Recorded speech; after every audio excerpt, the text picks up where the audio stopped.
Well, hello. Welcome to Sippin Spillin. Hola. With Sid and Mike from 3 Mississippi. That's right. That's right. That's what it is. Yeah, we came down to the pond today just to change the scenery and Because we're still going through some practicing on the four-wheeler. Sid needs to get some time on the four-wheeler. She thinks it's hers, so we might as well let her ride it once in a while. yeah. So far, Frankie's ridden it more than I have. Oh, she's ridden it more than anybody. So I've ridden it like twice now, I think. So. Well, this would be 3. Yeah, 3. This would be, yeah. If we count this. Yeah, that's true. And we've determined that we need a cup holder on it. Yeah, I was trying to ride down here and reverse it with juggling this in my lap. I feel like the cup holder could be off to your right I feel like it on needs the to rear. be like right here. I don't think it could be right there. I feel like it could be if it wanted to be. No. Or like right here, like mounted. I could do that, but I'm not mounting anything to the gas tank. I don't know. I feel like it needs a cup holder. That's What about just that me. rack behind you to your right?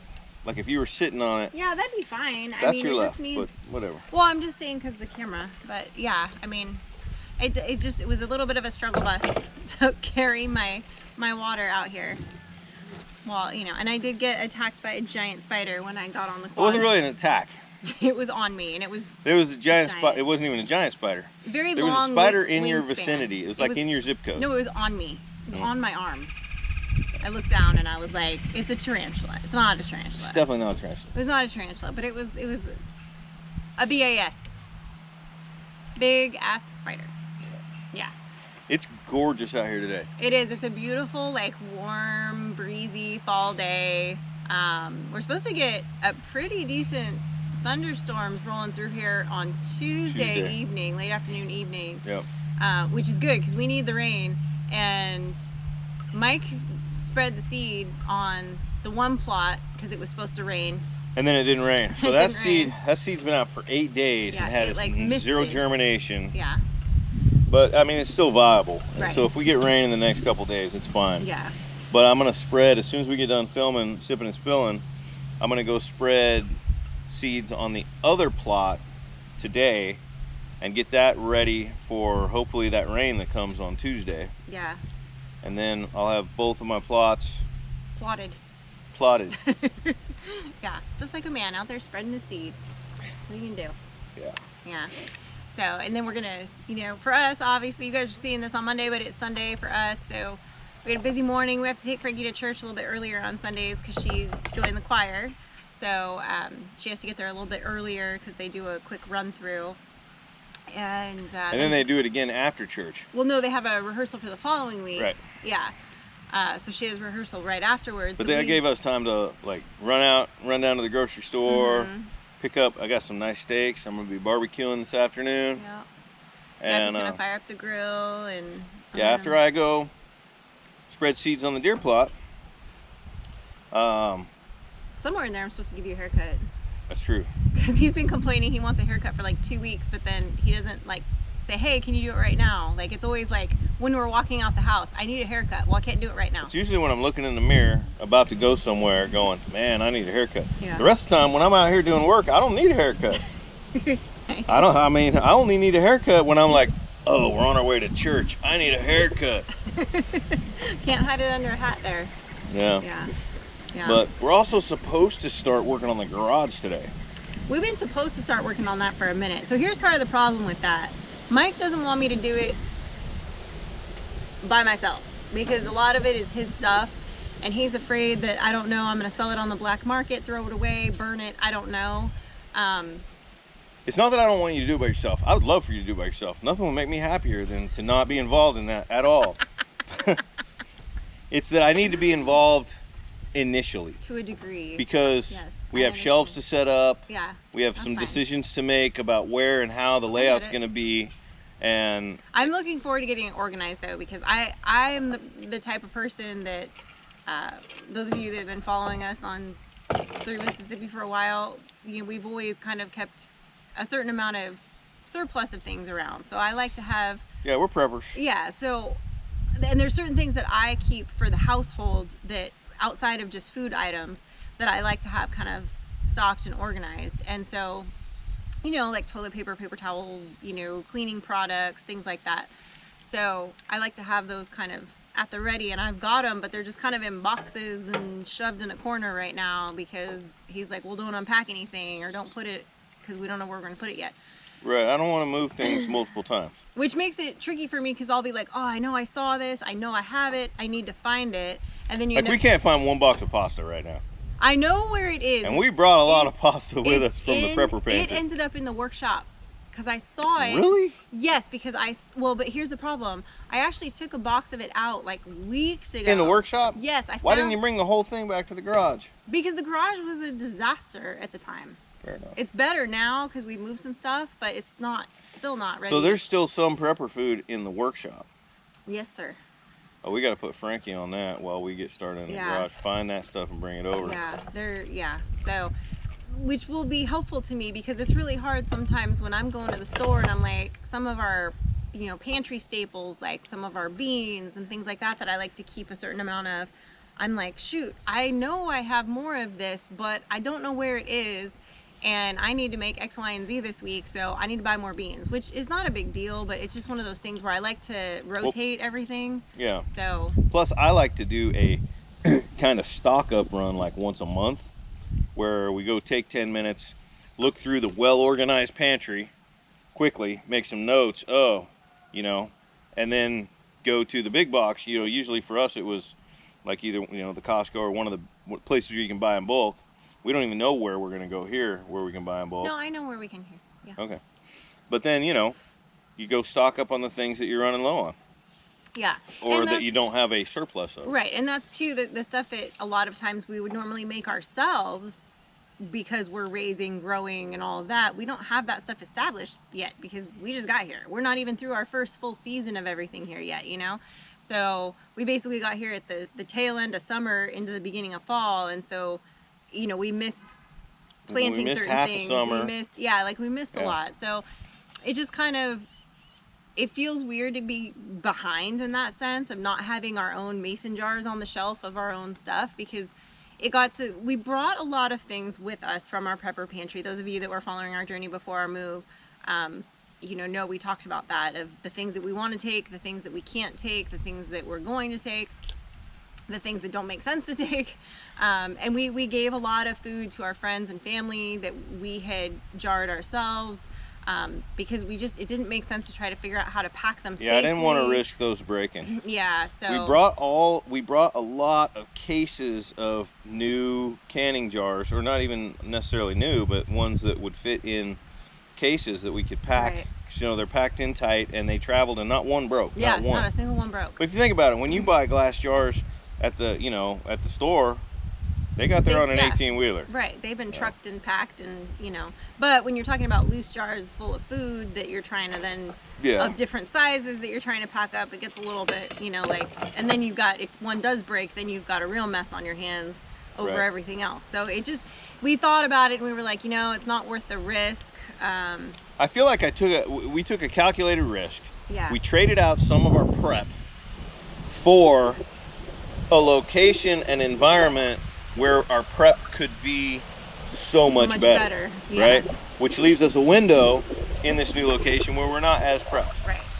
But we're also very lucky in the sense that, the local grocery store here, they stock a lot of local meat, and there's things like that we're still not as bad as it would have been if we had, picked up and moved to the city in a way. You know what I mean? Where we would be buying, random box stuff. So, we're still a lot better off here, I think. But yeah. I don't have if the grid went down right now and you couldn't even buy gasoline, I don't have a garden plot set up. Right.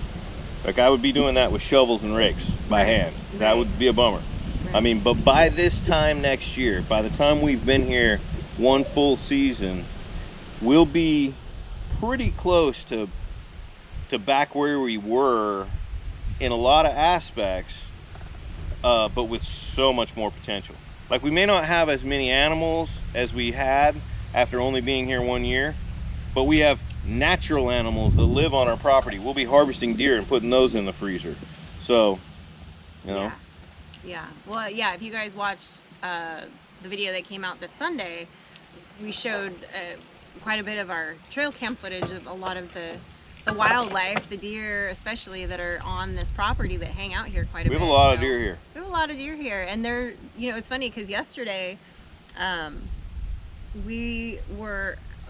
buddy Will, my friend Jen, who they're moving out here soon, he brought a load of stuff out here, and we took some of the guns out, and we were out there doing some target practice, and then what, it was an hour? We were shooting high-powered rifles, yeah. you know, out back. Literally, we're shooting 6.5 Creedmoor, 243, 45-70. I mean, boom, right? And right up until about sundown, we were shooting. So, I mean, what, we shot for like 40 minutes? And, you know, in between, not like consistent, like constant, but I mean, yeah, it wasn't like rapid fire. Right, but you know, we sighted in 3 guns, and a lot of talking and laughing in between, and running out to check the targets with the four-wheeler out. Yeah, we were making noise. We weren't being quiet. Yeah, and then 30 minutes after sundown, there's a big buck in the yard. There was a buck and 2 does in the yard. Yeah.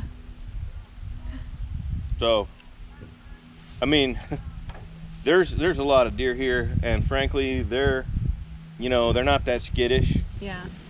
They might be after I pick 1 or 2 off, but yeah, we'll see.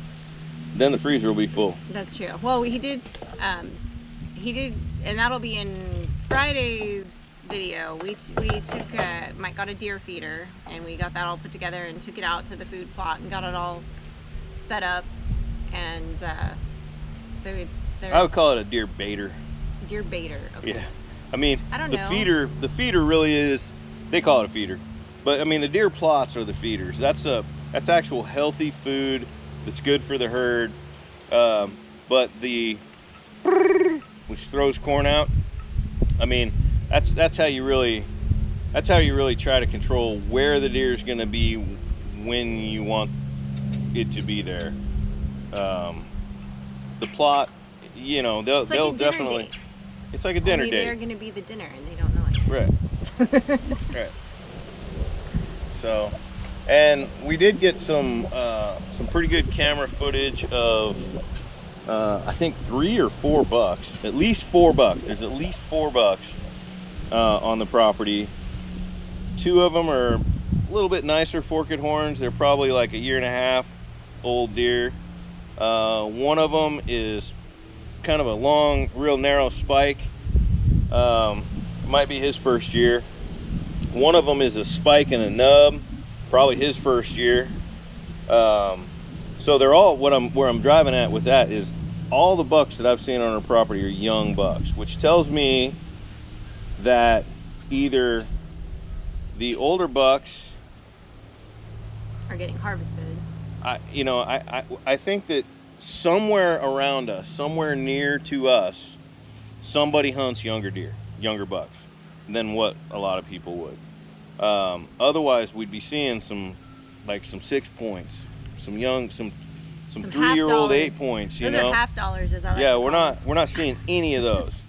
But lots of does, nice sized does, some of them. Lots of late fawns. We've seen quite a few of them. I mean, I haven't seen any still in spots lately, but we had fawns still in spots 3 weeks ago that I saw. Well, I did see one. Sadly, it was on the side of the road. It had not made it. It had crossed the Rainbow Bridge, but it still had spots, and it was a fresh. Yeah. Yeah, that blows my mind to see fawns dropping that late in the year, but. Yeah.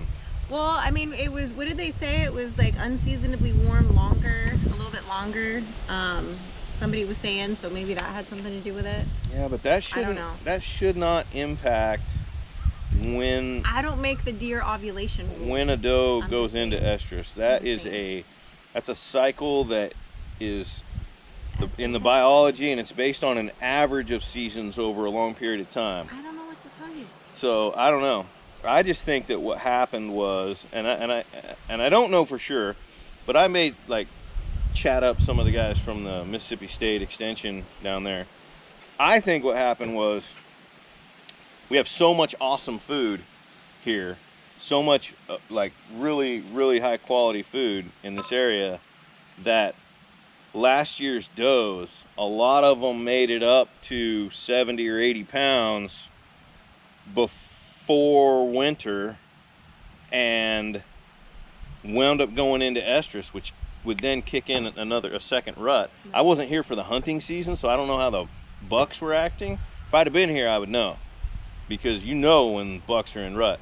And when you have those late does, or I'm sorry, those young does, first year does, that reach the proper weight to go into estrus that first year, you'll have a second rut. Right. And then you'll have really late fawns. So, but I don't know, I'm speculating. I'll learn this place over the next few years. Yeah, just kind of learning the rhythm and the pattern of, like, you know, not just like the weather and the seasons and how the ground is and how the animals do. I mean, even just kind of observing things.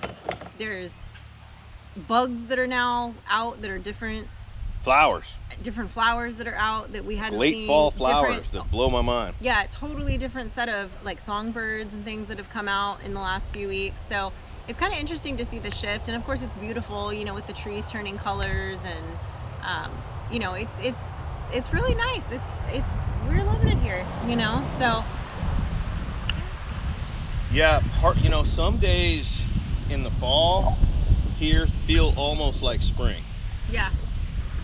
But then, you know, we had a few days that felt like fall last week. Oh yeah, we really had a freeze. Brisk. Yeah, we had that freeze come through, and so the mornings were very chilly. It was like, I think it got as cold here as, I think the lowest it was 28 degrees. I think it was the lowest. All the kudzu's dying. Yeah. We took a drive up to where'd we go? We went to Sardis, yeah. And driving past all this kudzu that's just frostbitten. Mm-hmm. So that's good. Yeah. Yeah, it's definitely changing around here. Everybody's like, oh, just wait till January and February. It's gonna be cold, wet, and miserable. But we'll see. I mean, once it starts raining in the next couple, I mean, we'll get another few sporadic rains, but there's gonna come a point within the next month where it's gonna start raining, and it's not gonna stop, and it's just gonna be a mud hole everywhere for 2 months. Well, we'll see. So we'll see. We got a little time before that starts. But that's when I'll do some indoor projects. That's when I'll work on my garage or my shop. And yeah, I got a lot of work to do in that shop, organizing things, building some walls, and building, you know, my workbenches and all that. So yeah, that's true. I feel like you had something else to say. I don't know. But I feel like we sat in there and talked about the things that we were going to talk about, and I'm trying to remember what all they were. I know. Sometimes we get, you know, senile once we get out here. We're going to talk about. You were going to be doing some research this week into YouTube Shorts. Oh yeah. So YouTube sent out like a notification thing that they're, you know, a lot of you maybe don't realize, or maybe you do, maybe you watch a lot of them. It's sort of like TikTok in a sense, but it's YouTube's version of it called Shorts, and it's usually shot vertically, and just little snippets. I think it's 1 to 3 minutes is their limit of little attention getters, but now they've got a thing where you can do it out of your video and edit it from there. So I'm gonna kind of research that a little bit and look into that and see if I think we can't should try to make one this next week.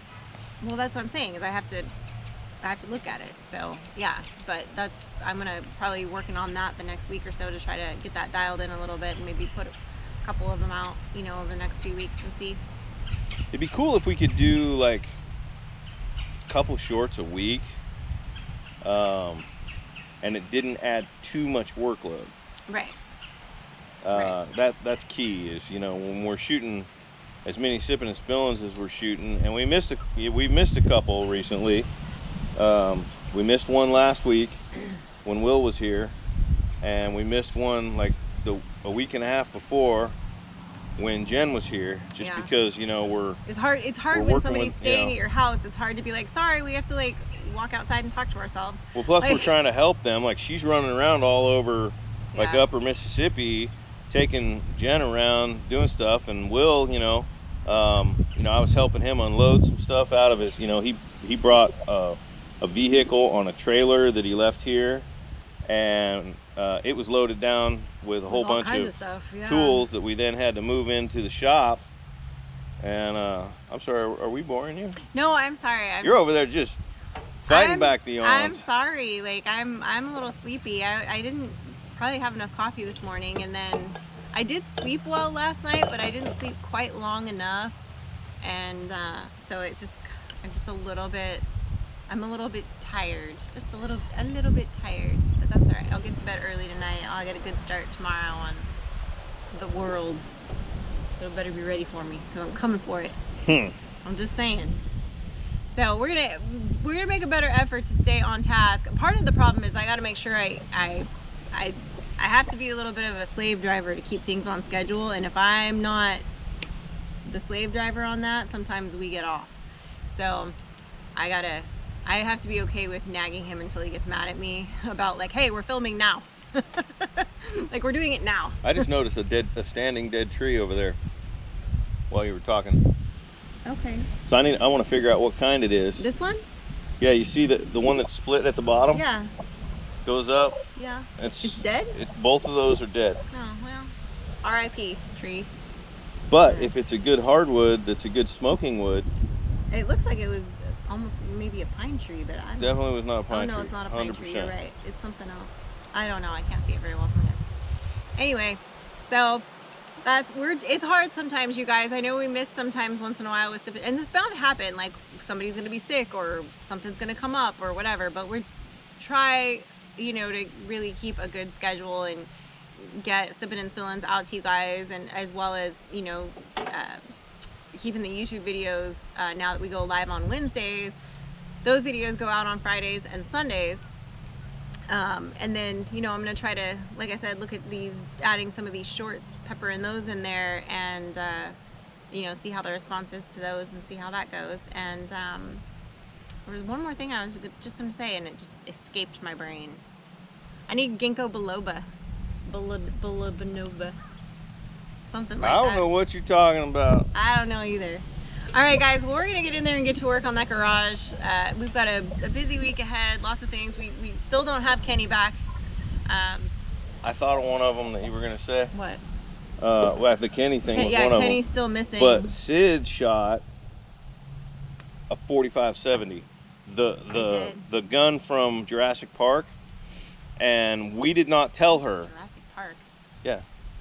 I don't remember it really being... Not the original Jurassic Park, the more recent one. Oh, okay. Or actually the one before the most recent that's one. Confusing me. But where the younger guy was in it, and then the girl. Anyway, it doesn't matter, but yeah. Anyway, we didn't tell her how big a 45-70 was. We were just like, hey, do you want to shoot this? Oh, you want to shoot this little rifle?